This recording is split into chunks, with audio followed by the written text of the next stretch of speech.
Именно студентам эту лекцию читают не случайно, ведь все они потенциальные избиратели. Здесь им рассказывают, какие бывают виды выборов, какими правами обладают избиратели, как важно пойти и отдать свой голос, чтобы выбрать будущее региона или страны.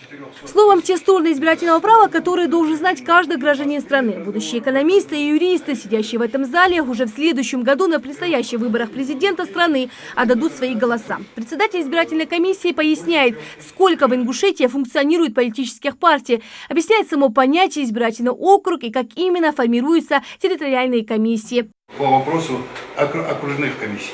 Они формируются только в период выборов. Вот закончились выборы, и их полномочия закончились на этом. Но в данном случае, даже здесь, у нас в республике эта комиссия, она не формировалась.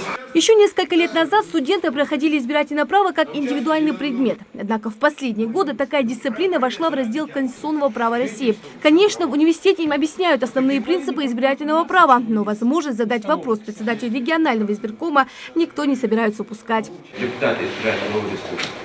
И считаете ли вы, что эта система является правильной? То есть кому, как будет лучше, если будут прямые выборы, если народ будет избирать, или же оставить все как есть? Есть закон, и мы этот закон применяем. Если спросить меня как избирателя, то я за то, чтобы были прямые выборы.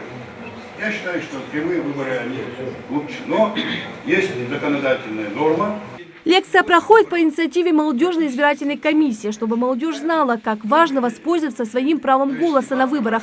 Помимо теоретических вопросов, ребят интересует и практика. К примеру, как именно проходит подготовка к выборам и какая атмосфера должна царить в избирательных участках. Мы эту работу проводим в основном в межвыборный период. Ну, естественно, у нас не только мероприятия в форме и лекций со студентами и учащимися, но и реальные семинары, которые мы проводим, в том числе и для организаторов выборов.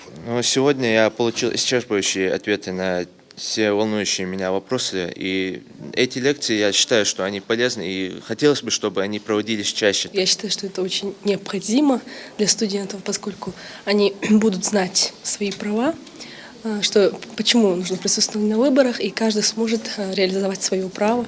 Поэтому я думаю, что это обязательная часть. Избирательная комиссия свою работу начинает в первой половине декабря. А само голосование, которое определит курс страны, начнется 18 марта 2018.